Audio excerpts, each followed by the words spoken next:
Mon patron a retiré ma promotion après 15 ans de dur labeur, en disant « Tu n'as pas l'étoffe d'un vice-président. Sois reconnaissant pour l'expérience qu'on t'a donnée. » Alors, j'ai accepté l'offre de vice-président d'un concurrent. 2 jours plus tard, tout a explosé.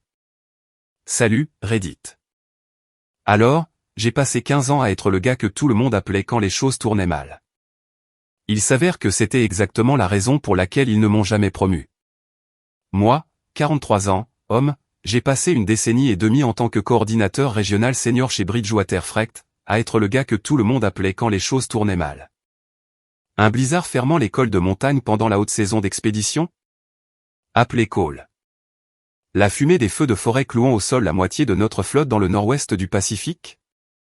Mettez Cole au téléphone. Un client manufacturier majeur menaçant de partir parce que quelqu'un de la haute direction a foiré sa revue de compte? Cole va arranger ça. Ne vous en faites pas. Et je l'ai fait, à chaque fois. Pas parce que j'étais désespéré d'avoir une petite tape sur la tête, mais parce que je me souciais vraiment du travail. Comme en février dernier, quand mon patron, Warren, vice-président des opérations, et le type qui faisait miroiter ma promotion depuis 2 ans, a personnellement promis à Hartley que nous pouvions gérer leur volume d'expédition accru pendant leur montée en production.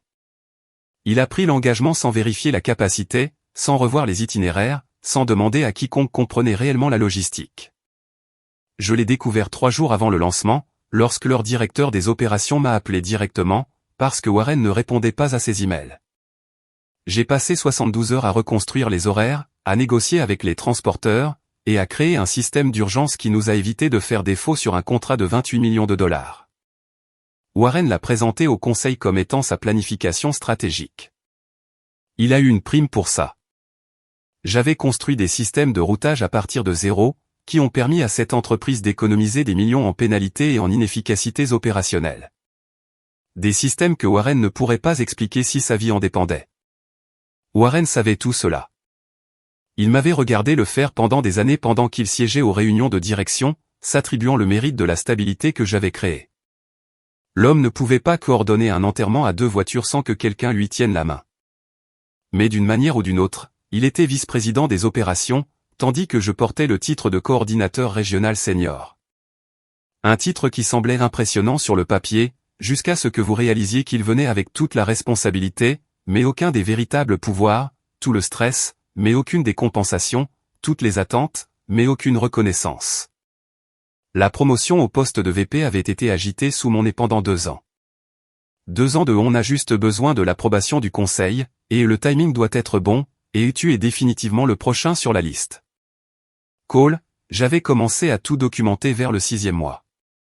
Pas parce que je suis paranoïaque, mais parce que je ne suis pas stupide. Il y a une différence. Chaque conversation allait dans un dossier. Chaque email promettant le prochain trimestre était sauvegardé, ainsi que les invitations de calendrier, les évaluations de performance, et le poste de VP apparaissant comme une ligne approuvée dans les projections budgétaires. J'ai tout gardé. Ce vendredi après-midi-là, à 15 h, assis dans le bureau d'angle de Warren avec ses fausses plantes et ses posters de motivation sur le travail d'équipe, je l'ai regardé annoncer la nouvelle comme s'il lisait une liste de courses. Le conseil a décidé de mettre en pause l'expansion des VP.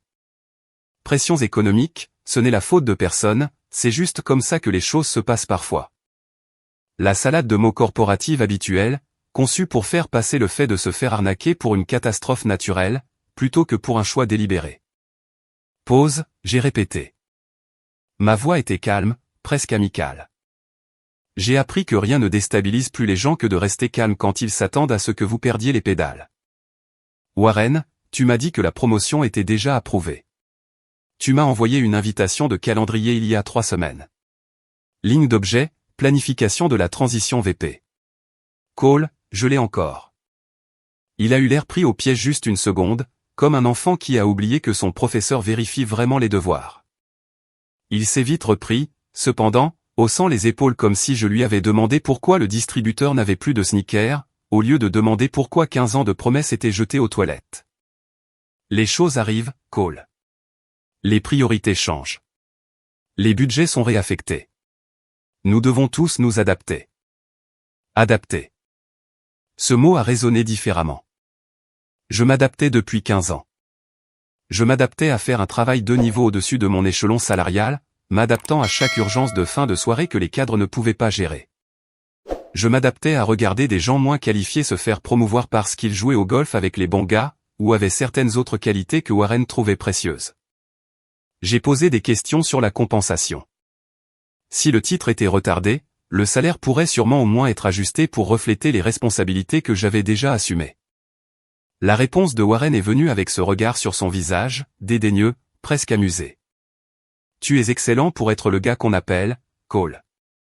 Ce n'est pas l'étoffe d'un dirigeant. Les mots ont atterri comme une gifle. 15 ans à diriger à travers chaque crise que cette entreprise avait affrontée. Et apparemment, j'étais juste le gars qu'ils appelaient. Pas un leader, juste fiable. Nous avons de nouveaux talents qui arrivent, a-t-il continué, vérifiant son téléphone au milieu de sa phrase. Des gens avec une pensée moderne, une vision stratégique. Tu n'as pas droit à un titre juste parce que tu es ici depuis longtemps. Nouveaux talents, pensée moderne, vision stratégique. Tous les mots à la mode de l'entreprise, qui ne voulaient absolument rien dire, tout en signifiant tout. Il a posé son téléphone, m'a regardé comme si je lui faisais perdre son temps, et a lâché la phrase qui a tout déclenché. Si cela ne te convient pas, tu peux toujours explorer d'autres options. Mais si tu veux rester, sois reconnaissant d'avoir de la stabilité. Continue de faire ce que tu fais. Il s'est levé, réunion terminée. Tu n'es pas l'avenir ici, Cole. Tu es l'infrastructure. Ferme la porte en sortant. J'ai regardé Warren, je l'ai vraiment regardé, et j'ai vu les choses clairement pour la première fois. Ce n'était pas une question de budget. Ce n'était pas une question de timing. C'était une question de contrôle. S'il me promouvait, il devrait me payer ce que je valais. S'il me gardait affamé et plein d'espoir, il pouvait presser chaque once de valeur de moi indéfiniment. Et ce siège de VP n'était pas en pause. Quelque chose dans mes tripes me disait qu'il était réservé. Quelque chose a changé en moi à ce moment précis. Pas dramatiquement ou quoi que ce soit, juste cet étrange sentiment de clarté, comme si j'avais regardé tout à travers une fenêtre sale, et que quelqu'un l'avait finalement nettoyé. Des années de gestion de situations de crise m'avaient appris la valeur de garder ses cartes près de soi. Laissez-les penser qu'ils ont gagné. Ça rend la chute plus dure. Merci pour la mise à jour, ai-je dit, me levant, la voix calme, le visage neutre, ne lui donnant absolument rien à lire. Warren a hoché la tête, pensant probablement que j'avais avalé la pilule comme il l'espérait. Il n'avait aucune idée qu'il venait d'allumer la mèche de sa propre carrière. Je suis sorti du bureau de Warren et je suis allé directement au mien. J'ai fermé la porte, je me suis assis à mon bureau, et j'ai commencé à penser à chaque levier que j'avais. Voyez-vous, la plupart des gens dans ma position rentreraient chez eux, se plaindraient à leurs femmes, et commenceraient peut-être à chercher du travail nonchalamment tout en continuant à se présenter et à donner le meilleur d'eux-mêmes, parce que c'est ce pourquoi nous sommes formés. Être professionnel, prendre de la hauteur, ne pas brûler les ponts. Mais les ponts fonctionnent dans les deux sens. Et certains ponts doivent brûler pour que vous puissiez empêcher le trafic de les traverser. Mon téléphone a vibré. Un texto de ma femme, Megan. Comment ça s'est passé? Tellement excité pour toi. J'ai fixé ces mots pendant un long moment. J'ai pensé à mes enfants à la maison, se demandant probablement si papa allait revenir avec de bonnes nouvelles. J'ai pensé à mes parents, et à la conversation que nous avions eue le mois dernier sur le coup de leurs ordonnances. J'ai pensé à 15 ans de petits matins, de nuits tardives, de matchs de football manqués, et de promesses à Megan que l'année prochaine serait différente. Je n'ai pas répondu à son texto. Pas encore. J'avais besoin de réfléchir. J'ai commencé à ouvrir des emails que j'ignorais depuis des mois. Recruteurs, anciens collègues qui étaient partis vers d'autres entreprises, concurrents qui avaient remarqué mon travail lors de conférences de l'industrie, tous disant des variantes de la même chose. Tu perds ton temps chez Bridgewater. Il ne te mérite pas, viens nous parler quand tu seras prêt. Un recruteur m'avait envoyé 2 emails au cours des 3 derniers mois. Votre présentation sur la gestion de crise au sommet de Denver était exactement ce que nous recherchons chez notre prochain directeur régional. Le salaire de base commence à 140K. Avantages complets, options sur action. Un ancien collègue qui avait quitté Bridgewater il y a 5 ans, et dirigeait maintenant les opérations chez un concurrent, m'avait contacté en août. Arrête de laisser Warren s'attribuer le mérite de tes systèmes. Nous te paierons réellement ce que tu vaux, et mettrons ton nom sur ton propre travail. Je les avais tous repoussés. Chacun d'entre eux. Parce que je croyais à la promesse. J'avais confiance que 15 ans de loyauté seraient récompensés par autre chose qu'une tape sur la tête et une suggestion de continuer à attendre. Un email m'a arrêté net, vieux de 3 semaines, assis dans ma boîte de réception comme s'il avait attendu exactement ce moment. De Nathan. Je connaissais le nom. Tout le monde dans la logistique de fret connaissait le nom. Il avait transformé Apex d'un transporteur régional en une puissance qui mangeait des parts de marché à des entreprises 3 fois plus grandes qu'eux. Le gars était légendaire pour 2 choses, l'excellence opérationnelle, et le fait de traiter ces gens comme s'ils comptaient. La ligne d'objet était simple. Envisageriez-vous une conversation? Je l'ai ouvert. Cole, je suis votre travail depuis des années. Vos stratégies opérationnelles chez Bridgewater sont devenues des points de référence dans nos programmes d'embauche et de formation. Le protocole logistique divers que vous avez développé en 2019, nous l'enseignons littéralement aux nouveaux coordinateurs. Si vous êtes un jour ouvert à diriger à un niveau supérieur, nous avons un siège de VP qui a besoin de quelqu'un avec vos instincts. Pas de jeu, juste une conversation entre 2 personnes qui se soucient de cette industrie. Pas de peut-être, juste une déclaration directe de valeur venant de quelqu'un qui avait réellement fait ses devoirs. J'ai tapé une réponse avant de pouvoir me dissuader de le faire. Nathan, merci de m'avoir contacté. Je suis disponible ce week-end si vous avez encore du temps. Envoyé. 15h38. Exactement 38 minutes après que Warren m'ait dit d'arrêter d'agir comme si on me devait quelque chose. Nathan a répondu dans les 15 minutes.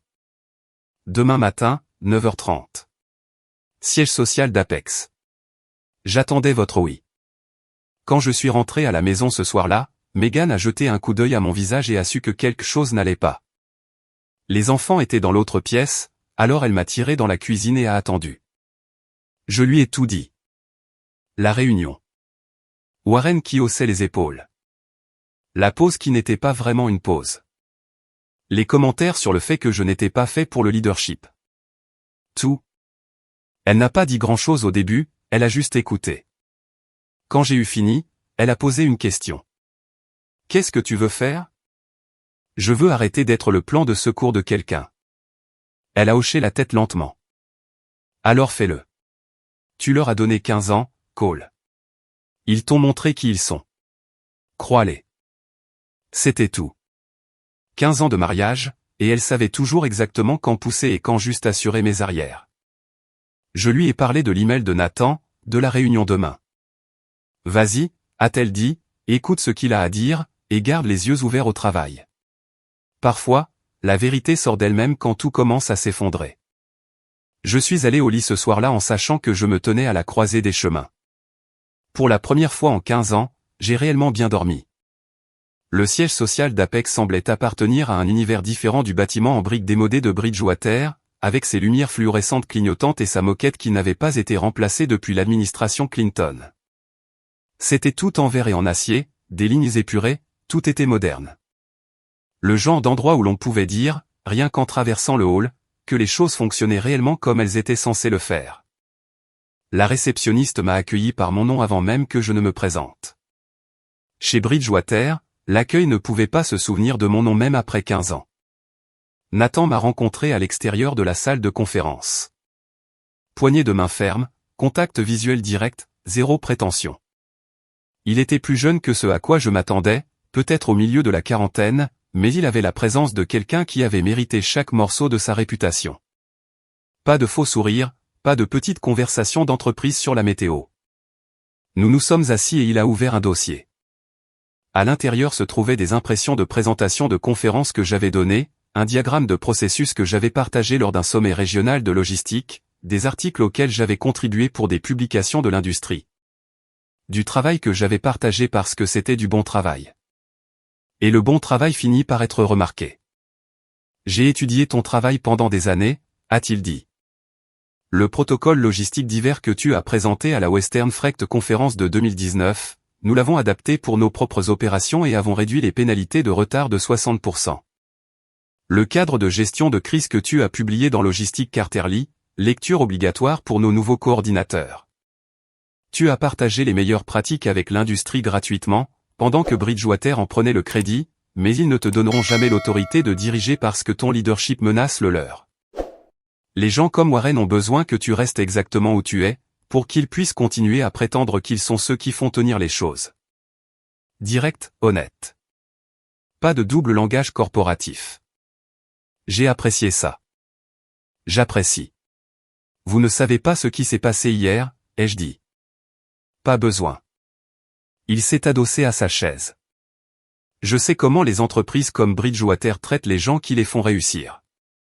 Ils confondent loyauté et faiblesse. Laisse-moi deviner. Un autre retard. Une autre excuse sur le timing ou les budgets? Peut-être une suggestion d'être patient. Proche. On m'a dit que je ne suis pas fait pour le leadership, juste bon pour les opérations.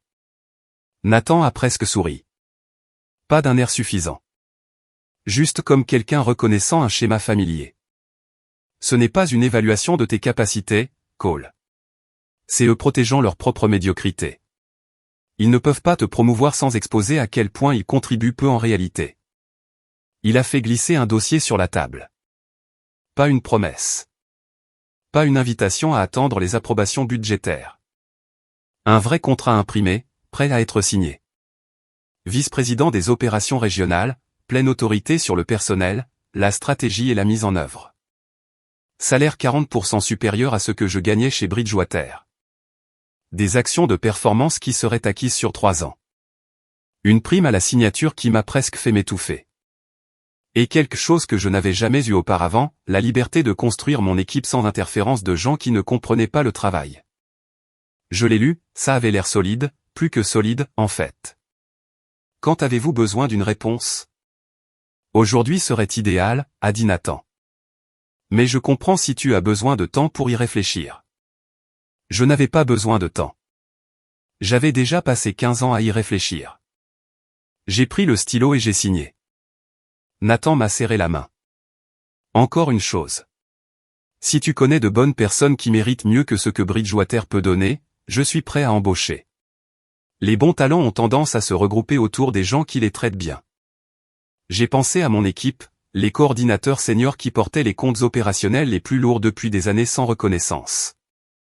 Les spécialistes dont les solutions logistiques avaient fait économiser à Bridgewater des centaines de milliers de dollars pendant que les superviseurs s'en attribuaient le mérite.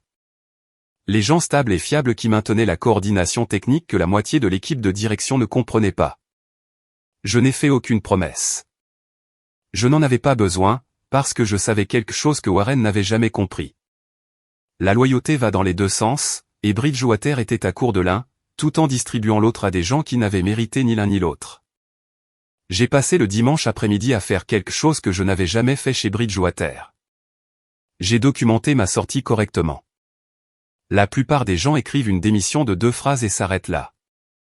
J'ai écrit une note de transition, professionnelle, minutieuse, le genre de choses qui semblent utiles en surface, mais qui expose en réalité chaque lacune que vous êtes sur le point de laisser derrière vous. La note couvrait tout, les processus opérationnels critiques que j'avais construits et maintenus, les protocoles de routage divers et où se trouvait la documentation, les chaînes d'escalade des clients et les historiques des relations. L'accès au système que je contrôlais et comment le transférer, les évaluations des risques pour les saisons d'expédition à venir, les lacunes de connaissances qui devraient être comblées, les renouvellements à venir et les négociations en cours. À la fin, j'ai ajouté une ligne, je suis disponible pour du consulting à $450 de l'heure après la fin de mon préavis, si vous avez besoin d'aide pour la planification de la transition ou la continuité opérationnelle. Je savais qu'il ne paierait pas. Ce n'était pas le but. Le but était de créer une trace écrite montrant que j'avais essayé d'aider, tout en rendant parfaitement clair à quel point le savoir institutionnel passait la porte. Puis j'ai écrit ma démission, professionnelle, propre, préavis de 2 semaines. Je n'ai pas mentionné Warren. Je n'ai pas mentionné les promesses non tenues. Je n'ai mentionné aucune des raisons pour lesquelles je partais réellement. J'ai envoyé les 2 documents dimanche soir à 23h47. Email au RH, copie à Warren, copie cachée à mon compte personnel pour des fins de documentation. À 23h52, j'ai reçu un email automatisé. Votre compte Bridgewater Frect a été désactivé. 5 minutes. Ils avaient coupé mon accès en 5 minutes. 15 ans, et il ne pouvait pas attendre le matin pour appuyer sur l'interrupteur. Cela m'a dit tout ce que j'avais besoin de savoir sur la façon dont il me voyait. Pas comme un atout, mais comme un passif. Au moment où je suis devenu gênant, Warren a appelé mon portable à minuit 3. Je n'ai pas répondu. Il a rappelé à minuit 17. Encore à minuit 34. Il a laissé un message vocal que j'ai supprimé sans l'écouter. Il a envoyé un email à 1h18 avec pour objet urge. Besoin de discuter immédiatement. Je l'ai marqué comme lu et je suis allé me coucher. Puis j'ai éteint mon téléphone professionnel et j'ai passé le lundi matin avec ma famille, à manger des crêpes et à regarder des dessins animés avec les enfants, avant de me rendre à mon premier jour chez Apex. Mon premier jour chez Apex a commencé à 8h32. Nouveau bureau, bureau propre, fenêtre donnant sur le quartier. Pas de crise qui m'attendait quand je suis entré. Pas de messages vocaux paniqués de chauffeurs bloqués sur les cols de montagne. Pas de Warren rôdant devant ma porte, prétendant qu'il était celui qui gardait les choses fonctionnelles. À peine connecté à mon système, mon téléphone personnel a commencé à vibrer. Un flux continu de notifications qui me disait que quelque chose d'important se passait chez Bridgewater. Le premier message était un email transféré.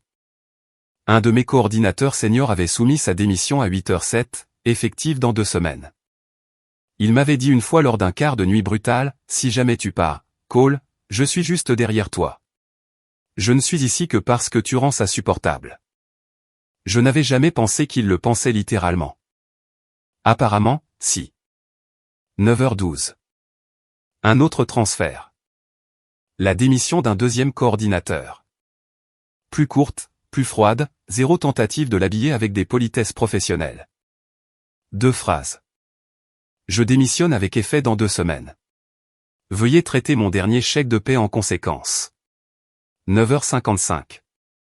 Un troisième membre de l'équipe. Sa lettre était la plus simple. Je suis reconnaissant pour l'expérience. Il est temps de grandir ailleurs. 3 démissions en 2 heures. Je n'avais dit un mot à aucun d'entre eux. Je ne les avais pas recrutés. Je n'avais pas fait allusion. Je n'avais rien fait à part partir, mais ils attendaient que quelqu'un se lance en premier. Mon téléphone a sonné à 10h23. Warren. J'ai failli laisser aller sur la messagerie vocale, mais je voulais entendre quel angle il essaierait. Cole. Pas de salutation, juste mon nom, comme une accusation. On doit parler de ce que tu as fait, Warren. 3 démissions ce matin, 3 coordinateurs seniors. Les RH demandent déjà si tu leur as parlé. Ce sont des adultes. Ils ont pris leurs propres décisions. Attends. Bruit de frappe, voix étouffée en arrière-plan. Ne joue pas à l'idiot. Tu pars dimanche soir et lundi, toute mon équipe des opérations s'en va. Ça a l'air mauvais et tu le sais. Je t'ai envoyé une note de transition détaillée. Une note ? Il a ri sans humour. Quelqu'un a frappé à sa porte. Pas maintenant. Cole, tu penses qu'une note couvre 15 ans de... Écoute, je ne t'accuse de rien, mais ça a l'air coordonné. J'ai gardé ma voix égale. Si tu penses avoir un dossier, dépose-le. Ne m'oblige pas à faire escalader ça. Le conseil est furieux. Les RH sont littéralement dans mon bureau en ce moment même, en train de tout documenter. Quand ils demanderont pourquoi c'est arrivé, je leur dirai ce que j'ai vu. Ça a l'air mauvais et tu le sais. Ne prends pas nos trucs avec toi. Tu devrais leur dire la vérité, Warren. Que tu as eu 15 ans pour retenir les gens qui ont construit tes systèmes. Sa voix est devenue plus froide. Arrête de parler comme si tu ne comprenais pas. Tu es parti. Tu as saboté la transition. Ce sont des faits. Quand le conseil posera des questions sur les échecs opérationnels, je m'assurerai qu'ils comprennent d'où ça vient. Y a-t-il autre chose? Ouais. Il a fait une pause. Son téléphone vibrait en arrière-plan. Les gens parlent. Ça te suit. Tu veux vraiment que ton nom soit attaché à ce genre de sortie? J'ai documenté mon travail, offert un soutien à la transition, et je suis passé à autre chose. Si l'entreprise ne peut pas fonctionner sans une seule personne, c'est un problème structurel que tu aurais dû aborder il y a des années, après tout ce que nous avons fait pour toi. Sa voix s'est légèrement brisée. J'essaie de te protéger ici. Appelle les RH. Dis-leur que tu n'as recruté personne. Dis que tu n'avais aucune idée qu'ils partaient. Non, Cole. Ça peut devenir moche. Vraiment moche. Ne dis pas que je ne t'ai pas prévenu. Tu entendras parler des gens qui écrivent des emails. Clic. Megan a levé les yeux de son café. Elle avait entendu le ton de ma voix depuis l'autre pièce. Warren? Ouais. Il essaie de me faire peur. A dit que j'avais débauché son personnel. Tu l'as fait? Non, je suis parti. Ils ont suivi. Il y a une différence. Elle a étudié mon visage. Tu vas bien? Je vais bien. Il bluffe. Et même s'il ne bluffe pas, j'ai tout documenté. Bien. Alors laisse-le essayer. Voici la partie que personne ne vous dit sur la façon dont les choses s'effondrent. Ça n'explose pas. Ça commence juste à échouer silencieusement. Un email sans réponse parce que personne ne sait qui gère ce compte. Une expédition retardée parce que la connaissance de l'itinéraire de secours a passé la porte. Une question client renvoyée entre 4 personnes, dont aucune n'a la connaissance institutionnelle pour y répondre. Dès mardi, je recevais des messages d'employés à qui je n'avais pas parlé depuis des années. Des gens fixant des systèmes qu'ils ne comprenaient pas et des problèmes qu'ils ne pouvaient pas résoudre. Les messages avaient tous la même énergie. Panique habillée en demande professionnelle. Cole, personne ne sait comment fonctionne le protocole de réacheminement divers. Warren essaie de faire de l'ingénierie inverse à partir de tes notes, mais il lui manque le contexte. La chaîne d'escalade des transporteurs ne fonctionne pas. Nous avons manqué 3 délais prioritaires et les clients appellent la ligne de direction. Le représentant de Hartley a appelé en hurlant. Personne ne connaît ces procédures de contact de secours. Warren leur a dit de rappeler demain. Je n'ai pas répondu. Je savais déjà ce qui arrive quand on arrache la colonne vertébrale d'un système construit par des gens que la direction n'a jamais pris la peine de comprendre. Mercredi a apporté la première plainte publique d'un client. Un client manufacturier a posté sur un forum de l'industrie au sujet d'une expédition retardée que Bridgewater ne pouvait pas expliquer. Le nouveau coordinateur l'avait acheminé via un transporteur que j'avais spécifiquement mis sur liste noire, après qu'il nous ait fait défaut 2 fois pendant les conditions hivernales. L'information était dans ma documentation de passation, surlignée même. Le transporteur a manqué la fenêtre de livraison de 9 heures. Un client de 37 millions de dollars a envoyé une plainte formelle à l'équipe de direction. 41 000 $ en pénalité de retard. C'est là que Warren a commis sa première vraie erreur. Pas l'échec de routage. Ça, c'était de l'incompétence. L'erreur était de savoir qui il avait mis en charge pour régler ça. La coordinatrice de soutien intérimaire. Quelqu'un du groupe d'analystes, soudainement assise dans les réunions de planification d'urgence, prenant des décisions de routage, répondant aux appels des clients. Warren l'a positionné comme une couverture opérationnelle temporaire, mais tous ceux qui avaient des yeux savaient ce que c'était vraiment. La même analyste qui passait devant son bureau depuis 1 an. Celle qu'il suivait des yeux quand il pensait que personne ne faisait attention. Analyste des opérations stratégiques sur le papier. 18 mois d'ancienneté. 0 expérience pratique en logistique. Et maintenant, elle gérait les opérations de crise. Les gens ont commencé à parler. Le personnel qui était resté comparait ses notes. Elle arrivait vers 10 heures la plupart des matins, partait à 16h30, prenait des décisions en temps réel qui coûtaient des milliers de dollars par erreur, et Warren couvrait chacune d'elles. La deuxième catastrophe était pire parce qu'elle était évitable. J'avais documenté une fermeture d'autoroute à venir qui impacterait 3 corridors d'expédition majeurs, construit des itinéraires alternatifs, coordonnés avec les transporteurs, mis en place des protocoles d'urgence. Les notes étaient claires, les solutions prêtes. Tout ce que quiconque avait à faire était de suivre le plan. Elle a vu les notes, a décidé que les itinéraires alternatifs étaient inefficaces, et a envoyé les camions sur l'autoroute principale. Bref, ils ont atteint la zone de travaux et sont restés bloqués pendant 14 heures, 3 livraisons manquées, 68 000 $ en pénalité combinée. Quand l'équipe des opérations a protesté, quand ils ont essayé d'expliquer pourquoi les protocoles existaient, Warren les a fait taire, a envoyé un email à toute l'entreprise louant sa main ferme pendant les défis de la transition, tout en se démenant en privé pour contenir les dégâts. 9 jours civils après mon départ, 2 autres coordinateurs ont démissionné. Les deux ont cité des problèmes de gestion. Les deux étaient chez Bridgewater depuis plus de 5 ans. La troisième catastrophe est venue de Hartley. Elle a envoyé un email à leur directeur logistique qui était censé projeter de la confiance, mais qui a révélé à quel point elle comprenait peu leur compte. Elle a inversé leurs priorités d'expédition. Référencé des protocoles que nous n'utilisions pas. Fait des promesses sur la capacité que nous ne pouvions pas tenir. Le directeur logistique l'a transféré à 3 personnes avec une ligne. Qui est cette personne et pourquoi prend-elle des décisions sur notre routage? Cet email a atteint l'équipe de direction de Bridgewater en moins d'1 heure. La confiance des clients s'évaporait. Les indicateurs opérationnels étaient en chute libre. L'équipe perdait ses talents par hémorragie, et la solution de Warren était de maintenir la même personne non qualifiée en place, tout en espérant que le saignement s'arrêterait de lui-même. 12 jours civils après mon départ, le couperet est tombé. Hartley a résilié son contrat. 28 millions annuels partis en fumée. Un deuxième client majeur a suivi 3 jours plus tard, a suspendu son contrat en attendant une revue opérationnelle, puis a annulé purement et simplement, 31 millions annuels. L'industrie parle. Quand l'opération d'un coordinateur de fret majeur implose, tout le monde le sait en 48 heures. Les clients envisageant Bridgewater ont soudainement eu de sérieuses inquiétudes. Des contrats qui étaient conclus à 90% sont tombés à l'eau. Les concurrents ont commencé à tourner autour, et les démissions ont continué d'arriver. 15 jours civils après mon départ, un autre départ. Jour 16, 2 de plus. Jour 19, ça saignait toujours. À la fin de la 3e semaine, 9 membres clés du personnel étaient partis. Les gens qui savaient comment les choses fonctionnaient réellement. Warren continuait d'envoyer des emails à toute l'entreprise sur la persévérance et le travail d'équipe, et comment l'équipe de transition faisait un excellent travail dans des circonstances difficiles.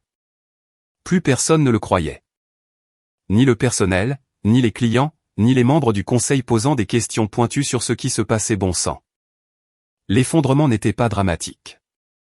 Il était systématique. Un délai manqué en est devenu 3, en est devenu 10. Un client perdu en est devenu 2, en est devenu 5. Une démission en est devenue 3, en est devenu 9.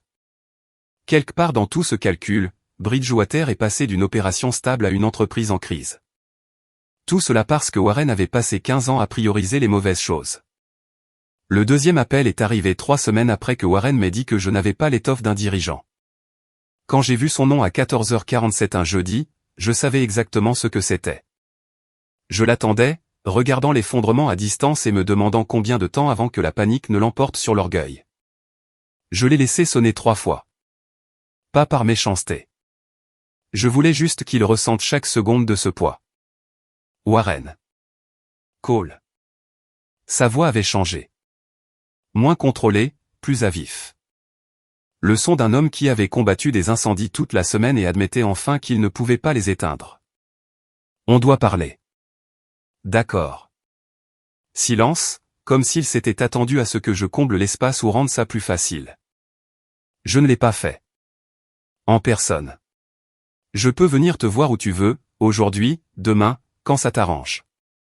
Warren proposant de venir me voir. Warren, qui ne quittait jamais son bureau pour qui que ce soit en dessous du niveau exécutif. Le téléphone, c'est très bien. De quoi as-tu besoin? Il a expiré. On a besoin que tu reviennes, Cole. Les opérations sont en crise. Des clients majeurs sont sous revue. Hartley a résilié. On perd des clients et je ne peux pas. Il s'est arrêté. C'est regroupé. Le conseil veut rétablir ta promotion de VP immédiatement. Papier prêt pour lundi. Je n'ai pas répondu. Et on ajustera le package de rémunération. Augmentation significative par rapport à ce dont nous avons discuté. Option sur action, prime de performance, peu importe ce que tu gagnes chez Apex, on le battra de 20%. 20%. Il y a 3 semaines, je n'avais pas l'étoffe d'un dirigeant. Maintenant, il avait 20% de plus que le salaire d'un concurrent qui traînait juste là. On va aussi restructurer ton autorité. Contrôle opérationnel complet. Pas de supervision. Tu rapporterais directement au conseil, pas via mon bureau. Dernier mot sur toutes les décisions régionales. La promotion qu'il avait fait miroiter pendant 2 ans. Le salaire dont il avait prétendu qu'il n'existait pas. L'autorité qu'il avait passé 15 ans à s'assurer que je n'ai jamais. Tout ça, tout de suite. Juste, reviens et répare ce qu'on a cassé.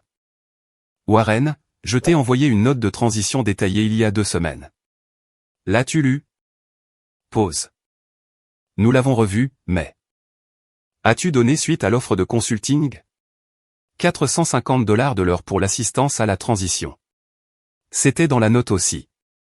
Cole, on n'a pas besoin d'un consultant. On a besoin de toi de retour dans ton rôle, dirigeant l'équipe. Je n'ai plus de rôle là-bas.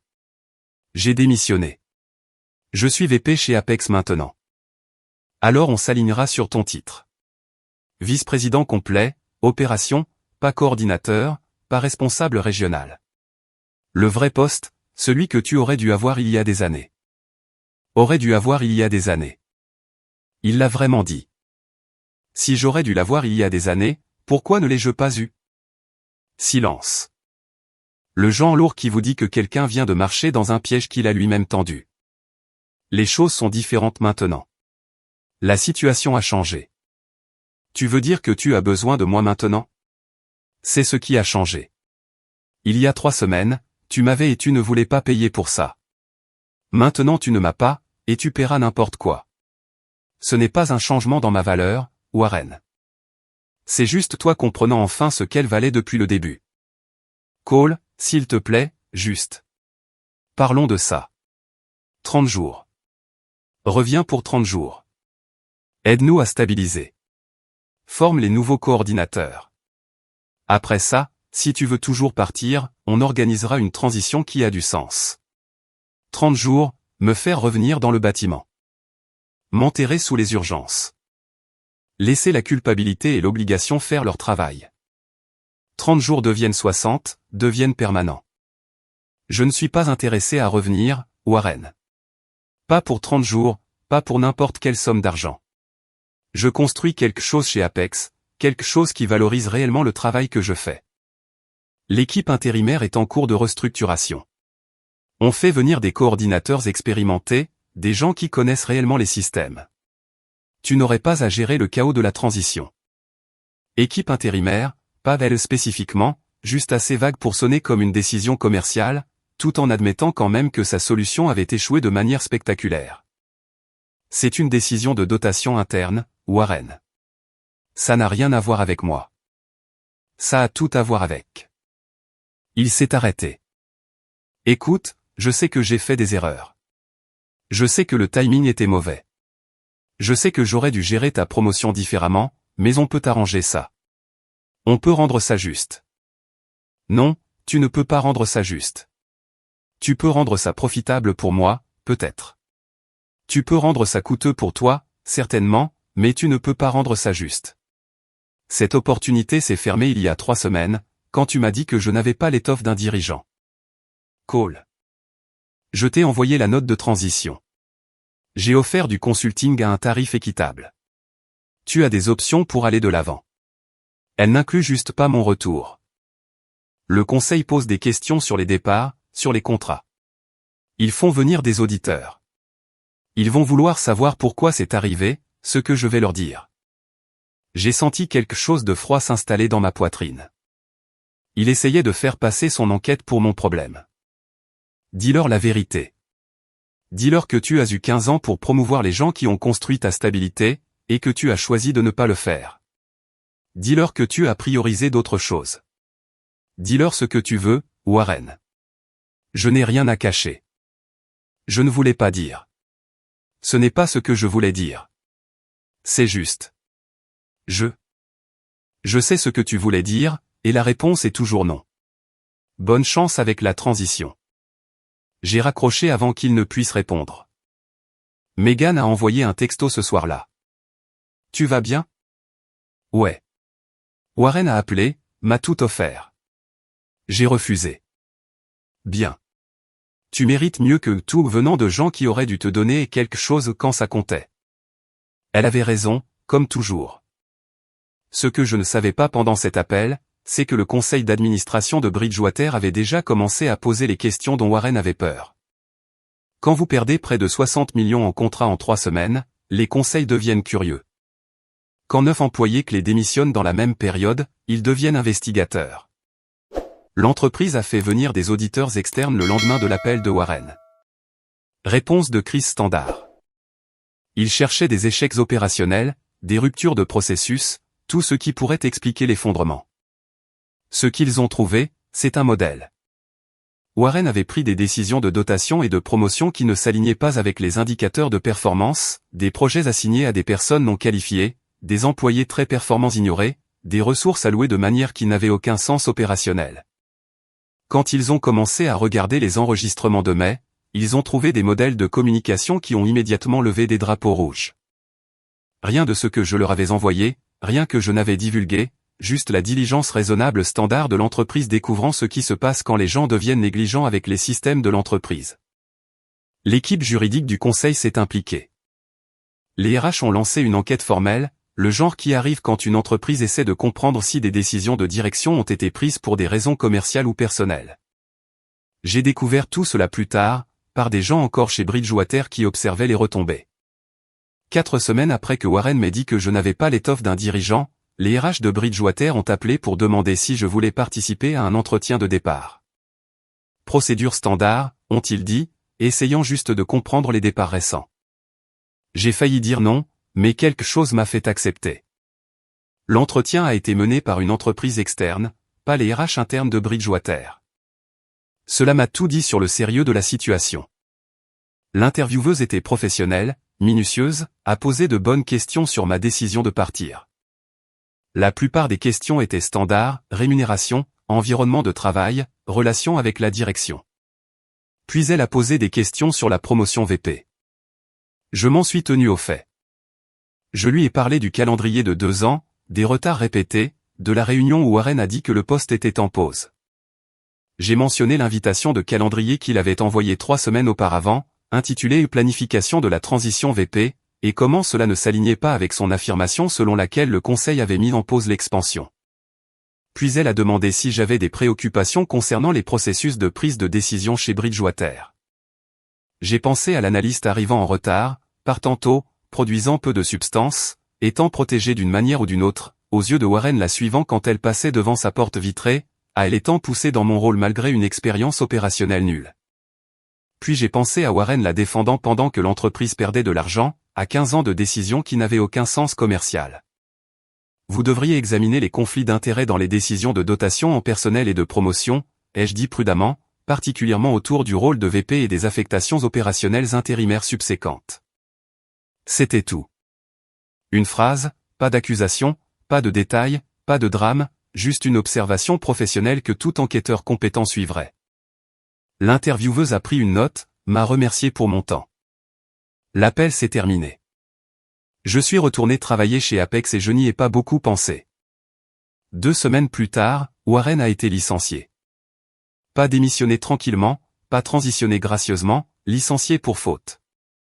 La déclaration officielle citait une conduite incompatible avec les valeurs de l'entreprise et les responsabilités fiduciaires. Les initiés de l'industrie ont rempli les blancs. L'enquête avait découvert une relation. La coordinatrice intérimaire propulsée aux opérations. Son nom était Maya. Elle avait été embauchée comme analyste des opérations stratégiques 18 mois plus tôt. Et la piste d'audit montrait un modèle de traitement préférentiel dès le premier jour. Des chaînes de mails où Warren discutait de son avancement de carrière, incluant des références explicites à la planification d'une promotion une fois qu'il pourrait fabriquer assez de références pour la rendre défendable. Des modèles de calendrier montrant des réunions privées qui n'avaient rien à voir avec les affaires de l'entreprise, des notes de frais qui soulevaient des questions, des enregistrements de communication qui rendaient la relation indéniable, les emails où Warren m'appelait un remplaçant. Les affectations de projets accélérés qui n'avaient aucun sens opérationnel, tout ce qui prouvait que ces décisions ne concernaient pas les affaires. Maya est partie le même jour. Son poste a été éliminé, et personne n'a semblé trop bouleversé à ce sujet. Aux dernières nouvelles, elle expliquait le trou dans son CV à des recruteurs qui avaient déjà entendu l'histoire. La logistique de fret est un petit monde. Les nouvelles voyagent vite. Warren a essayé de contester le licenciement, a fait du bruit à propos d'un renvoi injustifié. Les avocats du conseil ont répondu avec un résumé détaillé de tout ce qu'ils avaient trouvé. Il a abandonné les poursuites en une semaine. Choix intelligent. Le seul qu'il avait fait depuis des années. Sa femme a demandé le divorce 3 semaines plus tard. Elle avait apparemment engagé ses propres enquêteurs une fois que l'audit de l'entreprise avait commencé à faire les gros titres. Il s'avère que les conseils d'administration ne sont pas les seuls à se soucier de la documentation. Je suppose que je n'avais pas l'étoffe d'un dirigeant, mais au moins, j'ai gardé mon travail. Si vous avez aimé cette vidéo, s'il vous plaît, appuyez sur le bouton s'abonner. Ça aide vraiment la chaîne et nous aide à vous apporter plus d'histoires, et des meilleures.